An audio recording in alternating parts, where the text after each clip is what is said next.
Hope you'll be able to go through those one that we shared before.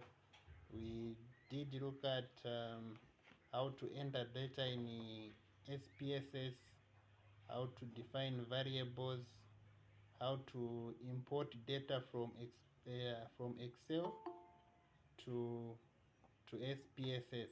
Yeah, so I hope you find time to go through the video so that you can learn some of those issues. Those are very, very important. Yeah, so today we are looking at the hypothesis testing, because last time in the video that was shared we did descriptive statistics. After you import data from SPSS, from Excel you take it to SPSS, you can learn different type of analysis. Okay, you can do different type of analysis, and one of those that you can do is descriptive analysis. So descriptive basically is just aiming at describing your data or the characteristics of your population.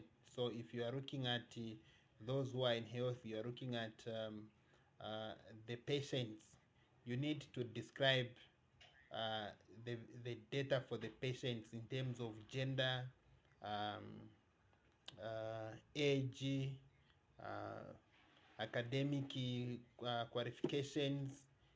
Maybe if you are looking at height, you need to define. You are looking at weight, you are looking at certain conditions, how many people have this condition, how many people have this other condition. If you are looking at maybe maternal factors that are related to maternal mortality, you can talk about hypertension, you can talk about different factors, and you need to mention how each factor was contributing to the problem. Turn off the tap. It's making noise for me. Yeah, so you need to describe the characteristics of your population. So that is what descriptive statistics is aiming at. So today we are looking at hypothesis testing. So when we are talking about hypothesis, we want to find out the relationship between variables. Okay, we want to find out the relationship and how each variables are associated with each other. So at the end of this lecture, you should be able to describe what a hypothesis is, state the null and alternative hypothesis, differentiate between type 1 and type 2 error, define the p-value and how to use it. Then define the statistical power. So look at all these terms. You need to know what the hypothesis is, be able to state the null hypothesis and the alternative, and differentiate between type 1 and type 2 error, the p-value, which is one of the most important value in data analysis, because this one tells you if there is a relationship or there is no relationship. Then you need to define statistical power, which is the ability for you to make a correct analysis. Okay, so hypothesis testing. A hypothesis may be defined as a statement about one or more population. Okay, so a hypothesis is a statement about one or more population. The research hypothesis, the major conjecture or superposition that motivate the research. Okay, so before you start your research, of course, you need to come up with a topic. What topic are you going to research on? Okay, what topic are you going to research on? And this topic should be as a result of the problem or the opportunity that you have identified in the community or among a certain population. So you come up with that topic, and that topic uh, you ask yourself some questions. Okay, you ask yourself some question: what is causing this in this population? If you not see in the in the in the health sector, there is a problem that have come up. you ask yourself what is causing this problem. Okay, if maybe the problem have never been seen. Now that question that you ask yourself, what causing this problem, okay, that is more like an hypothesis which need answers. And when you conduct a study, you are conducting a study to find answers to that statement which you have stated. So that is the hypothesis. You want to find answers, okay? You want to find answers. So before you go to do a study or an investigation, you need to come up with a hypothesis which is stating of what you are going to do. If you are going to investigate a problem, you need to find out what is causing this problem, and you need to put an expectation to say, okay, I think what is causing this problem is this. For instance, when we have cholera cases or outbreak in Lusaka, before we go to do an investigation, we want to know what is causing cholera in Lusaka. So we are going to develop a statement about what is causing cholera in Lusaka. So we are either going to say the cause of cholera in Lusaka is contaminated water, okay, maybe sanitation, poor sanitation as a result of maybe floods or maybe heavy rains in some part of the area. So in our mind, we know, we have already determined that what is causing cholera in Lusaka is poor sanitation. So we are going there to test if indeed what is causing cholera is poor sanitation. Are we together? Remove it. Yes, we are following.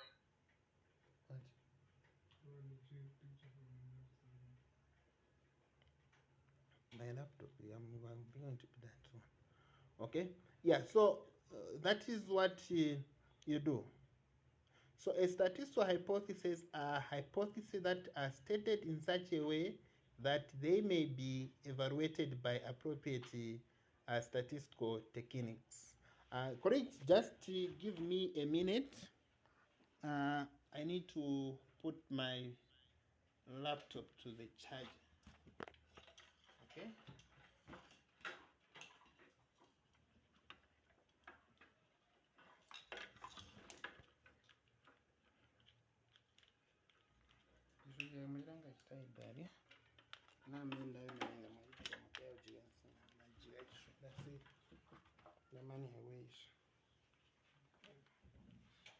Just give me a minute.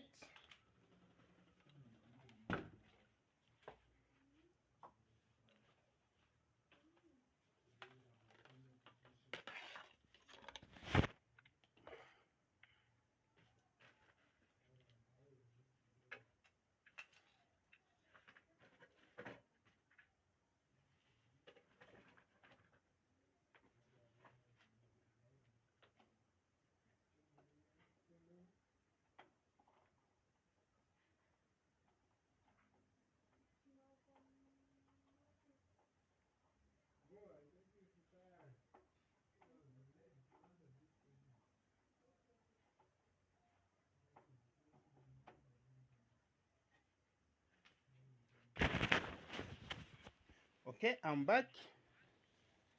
Are you able to get me?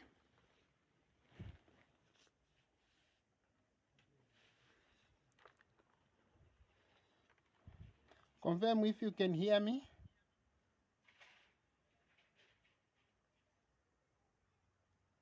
Hello?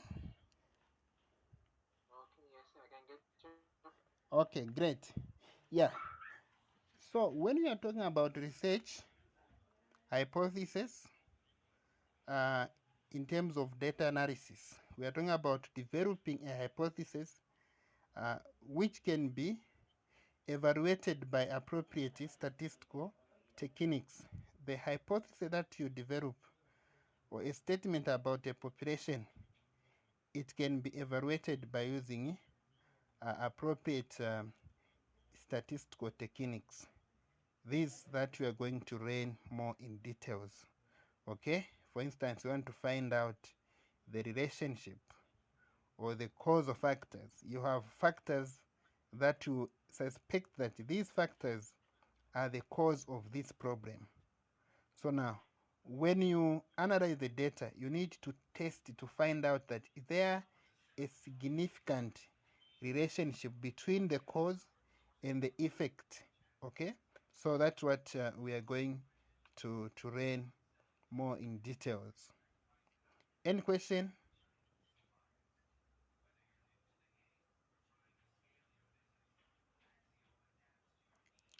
So the aim of the statistical analysis is to use the information gained from sample to make inference about a population. Okay, the aim of statistical analysis is to use information gained from a sample to make inference about a population. Or maybe before we go in details, what is the difference between the sample and the population?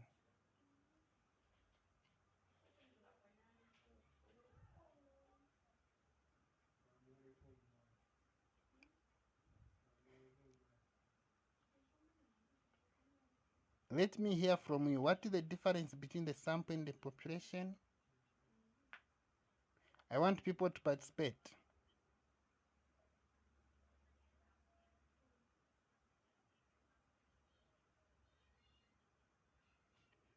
Mr. Martin, are you there?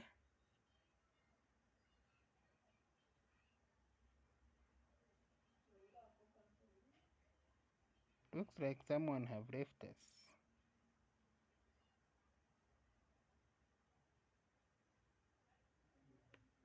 Okay. So you may be aware that when you are conducting a study or research, you cannot get the whole population to do your study because that becomes very expensive. So you need to get a small number of people from that population and conduct your study among that small number of people. Now, that group of people is what we call a sample.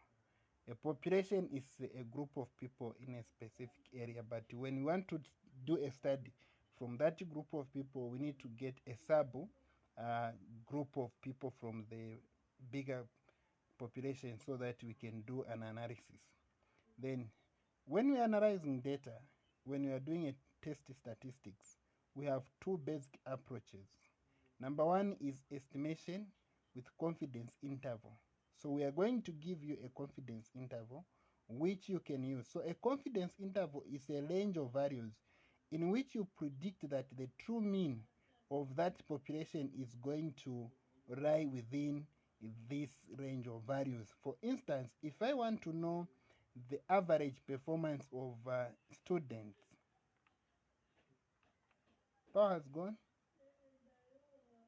Yes. Yeah, so let's be fast. Seems like power has gone. Yeah, so if you want to know the uh, the the passing mark or the performance, the average performance of students um, in a certain at a certain university, you're going to get a sample and do an analysis. Okay, then you make a hypothesis to say, okay, the passing or the performance rate of this student, maybe say is 60%, average pass rate is 60%. So when we get the sample, we find the average rate. Maybe we find that the average rate is 50%. So we are going to give you a range of values to say if the range we have the range from 50 to 60. So if the sample mean we are going to find will fall between this range, within this range, that means we can approve that that is the population mean, that is the population uh, average performance. So we'll give you a range of values and we predict that if the sample mean that we found falls within that population, within that range, then there's no difference with the population mean. Then we can do a hypothesis testing using a p-value. So a p-value is simply mean the chances that something happen may be due to chance, okay? The probability of something happening due to chance. If we give, for instance, we want to look at the performance for female and male in a class, and you find that female these days tend to perform more than to perform better than male. So we want to analyze this and find, is it by chance that females are performing better than male, or there is a significant difference in terms of performance. So we get the p-value and analyze. So when we find the p-value, if we find that the p-value is less than 0.05, we are going to determine that the performance differs significantly. So what that means that uh, when the p-value is less than 0.05, that means the chances that these results are due to chance, or the probability that these results are due to chance, is less than 5%. So we have about 95% um, uh, probability of these results happening due to chance. Okay, so that tells you that there is less chance that these results are due to chance. So you know that here there is a significant relationship. But if the p-value is greater than 0.05, that means the um, the probability of this result happening due to chance is greater than 5%. Okay, so the null hypothesis and the alternative hypothesis, we said there are two types of hypotheses that we are going to focus on here. We have the null hypothesis and the alternative hypothesis. So statistical analysis not only concerned with the summarizing data, but also investigating relationships. So like we were saying, for descriptive statistics, we are basically summarizing the data. But for statistical analysis, we are not only summarizing the data, we want to find out, are there relationship between variables. Okay, so here an investigator conducting a study usually has a theory in mind, e.g., you can say cigarette smoking is associated with lung cancer. Okay, cigarette smoking is associated with lung cancer. So that is the theory that a researcher can have in the mind. As you go to do your study, you can run a statistical analysis to prove that cigarette smoking is associated with lung cancer. Sometimes you can have theory that bathing daily shortens one's lifespan. Is that true? So you can do a study to find out if that is true. Okay? So this theory is known as a research hypothesis. Okay? So the opposite of the null hypothesis is the alternative hypothesis. And this one is going to state the opposite of the null hypothesis. So if we say cigarette smoking is associated with lung cancer, the alternative hypothesis is going to say cigarette smoking is not associated with lung cancer. If we say the null hypothesis, we say bathing daily shortens one's lifespan. The alternative hypothesis is going to say bathing daily does not shorten one's lifespan. Okay, so hypothesis testing is a method of deciding whether the data are consistent with the null hypothesis.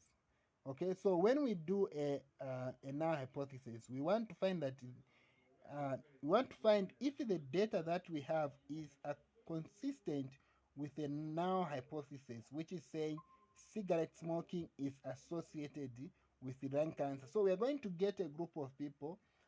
Maybe if we are doing a cross-section study, we want to get a group of people that have lung cancer and ask them if they have ever smoked, or if we want to do a longitudinal study, a cohort study, where we have people that are not smoking and people that are smoking.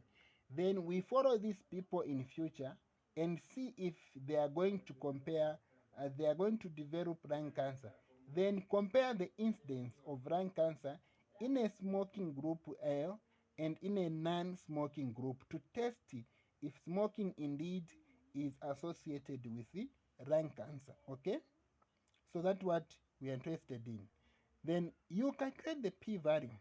Okay, you calculate the p-value, which is an important part of the procedure. Given a study with a single outcome measure and a statistical test, hypothesis testing can be summarized in 4 steps.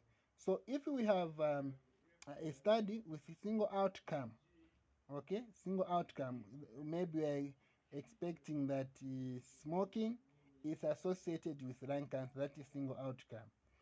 Then we can run the hypothesis testing in 4 steps. 4 steps can be done to conduct the now or to do a statistical test. So the first step is to state your now hypothesis and the alternative hypothesis. Okay, that is the first step. The second step is to choose the significance level of the test. Then you conduct a study, observe the outcome, and compute the probability of observing your results or result more extreme if the null hypothesis is true.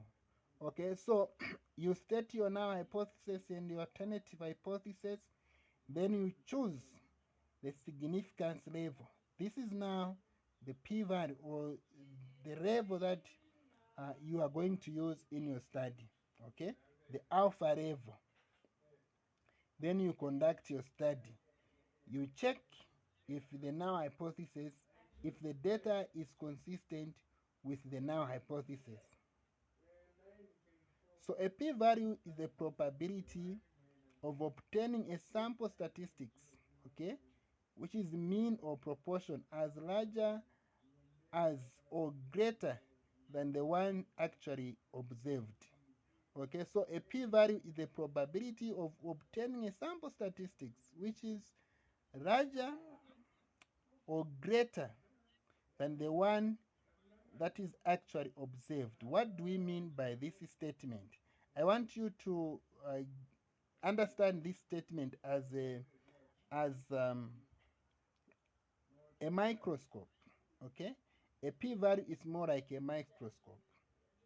What you are seeing with your naked eye, there are something that you cannot see with your naked eye unless you use a microscope. So you can see something or a mean, okay, or maybe we can because we are interested to find if there is a difference or there is an association.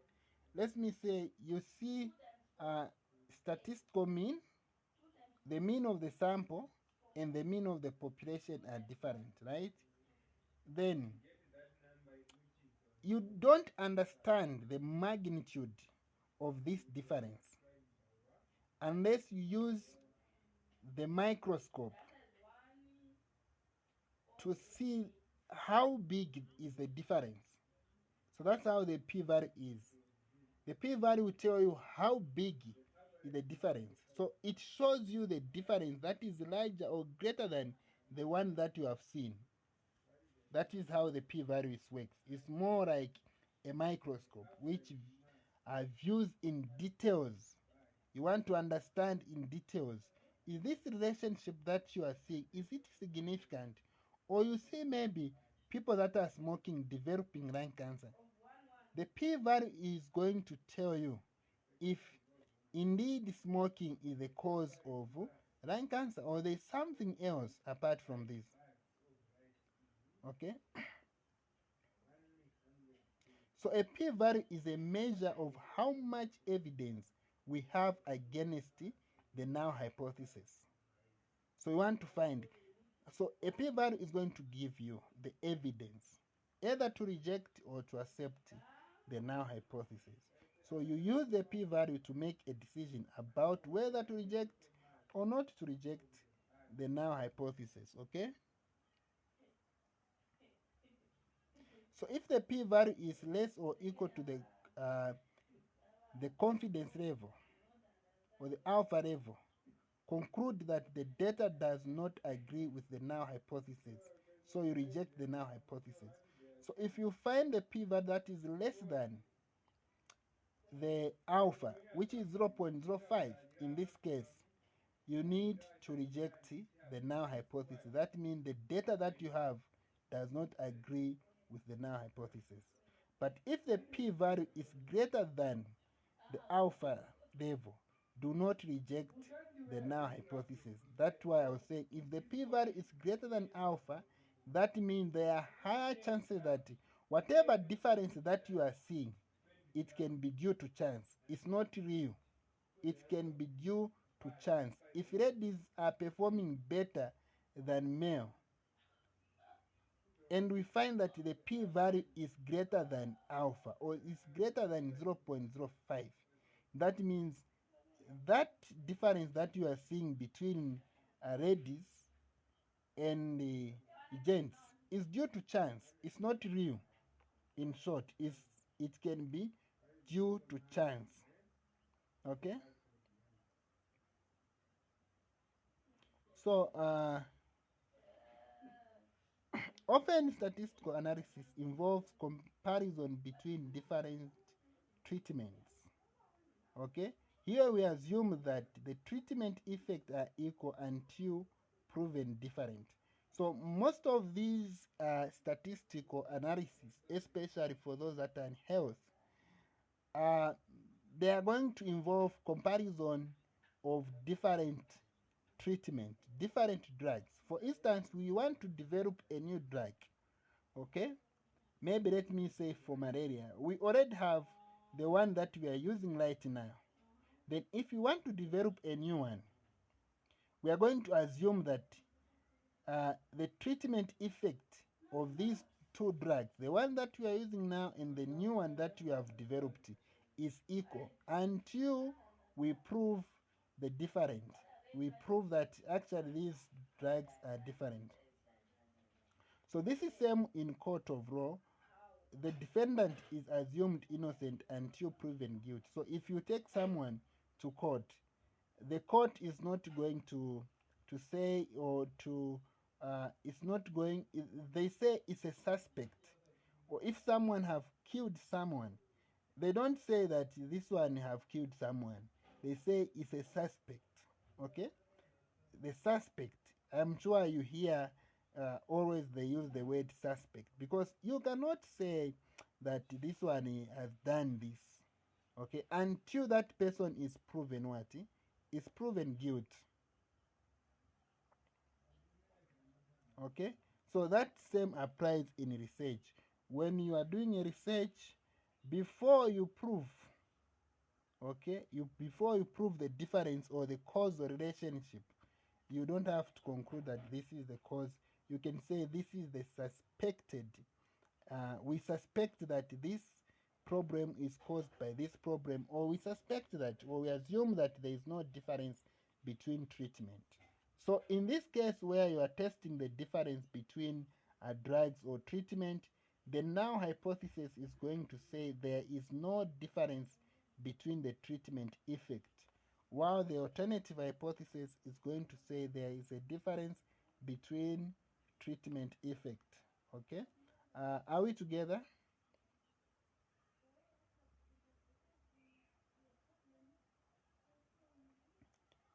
Are we together? Let me pause here for questions.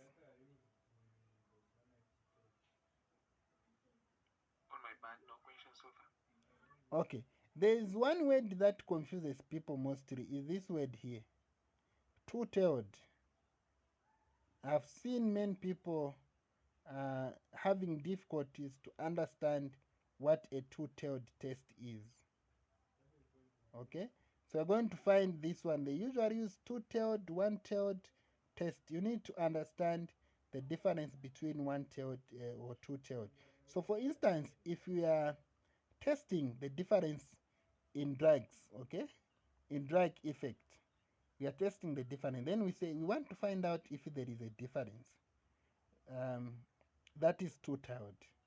But if we say we want to find out if the new drug is more effective, okay, take note of the word that I've used. We want to find out if the new drug is more effective That means I'm interested in one side of this. I'm not just interested to find if there is a difference. If I say I'm interested to find if there is a difference, it's different from when I say I want to find out if one drug is more effective or is less effective. That means you have stated the direction of the test that you want to do. Okay? So when you know the direction of the test, that is one tailed, because you are just interested in one part, which is you want to find out whether the drug is more effective or the drug is less effective. But for two-tailed, you just want to find out if there is a difference. You don't care either it's great or it's more or it's less effective. You, the interest is just to find out if there is a difference. Okay? That is two-tailed because you don't have direction. It can be either less or more effective. Okay. So I think these steps we have stated them, where you set the alpha level, then you look at the p-value. Yeah, we have looked at these steps. Yeah, we have looked at these steps. So here we are not going to do this calculation because we are going to use the test. So I have talked about the p-value. When it's less than 0.05, there is a significant. Results are significant. If the p-value is greater than 0.05, the results are not significant. So we talked about this one.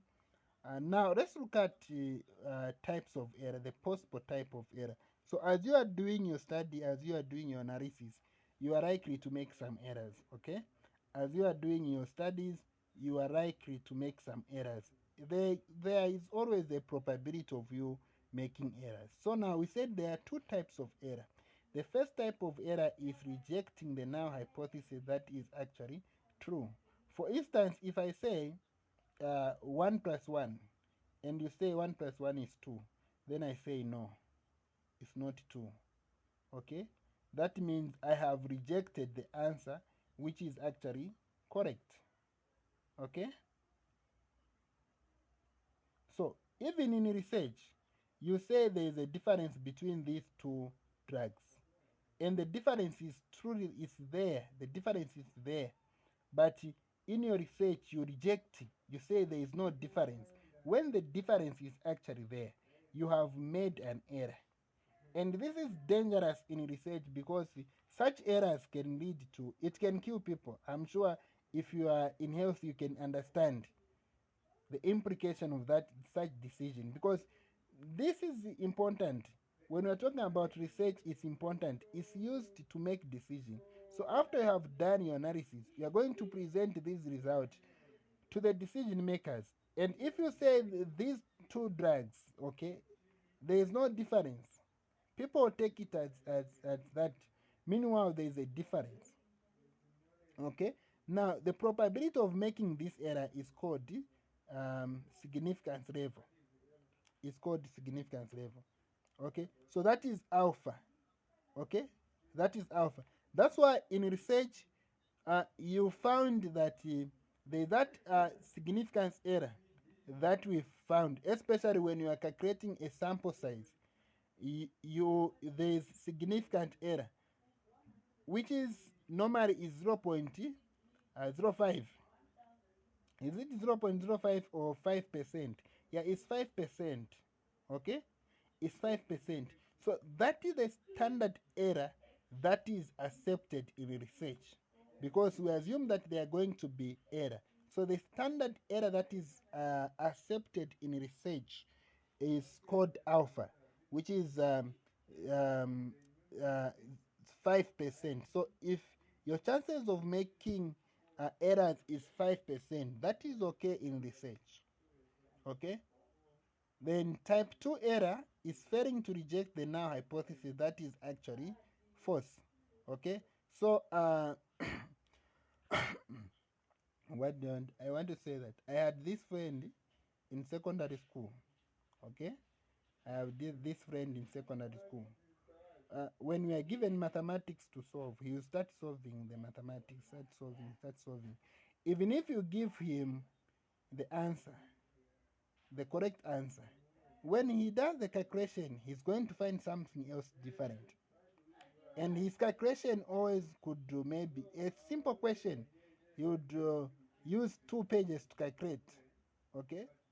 So now, coming back to my point, type 2 error is failing to reject the null hypothesis that is actually false.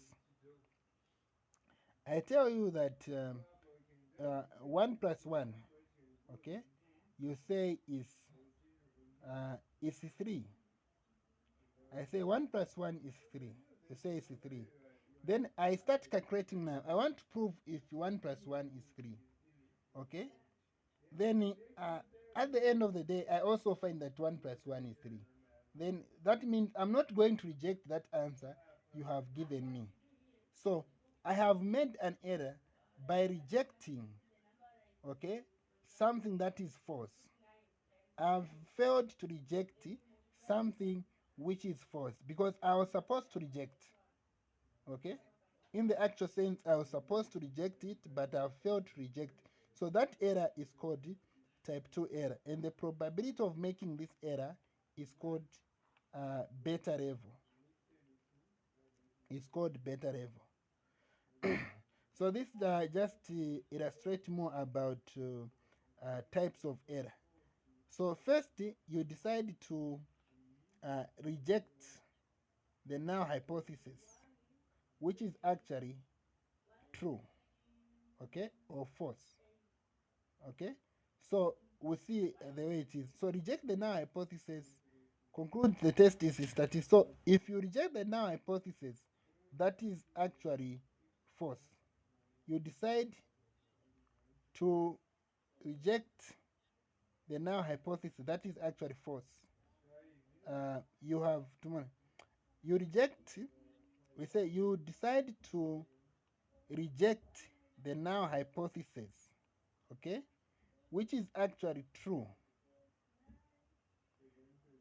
You decide to reject the null hypothesis which is actually true.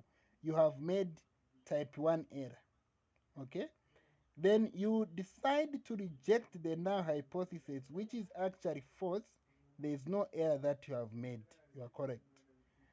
Then again, you decide to reject the null hypothesis, okay, that is actually true, okay.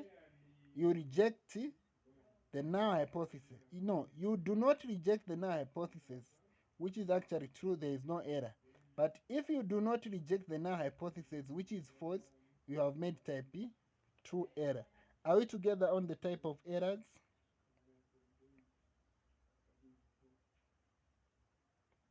Any question? Yes. Okay, great. Then statistical power. What is statistical power? Statistical power is the probability of correctly rejecting a null hypothesis. So if you can correctly reject the null hypothesis, that means you have the ability, your research has the ability to reject the null hypothesis. Okay? Probability of detecting a difference in treatment when a difference actually exists. If I give you two drugs, and I tell you, is there a difference in these 2 drugs? And you do now your analysis, and you find out that there is a difference, okay? You find out that there is a difference.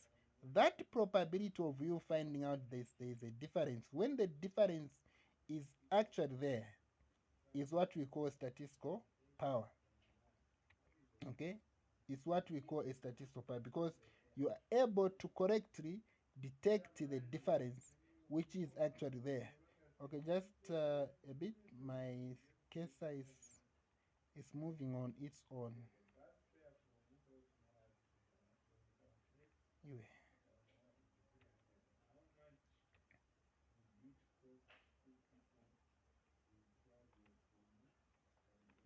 What is happening? Okay, just a bit. This cursor sometimes can trouble you. Start pressing itself.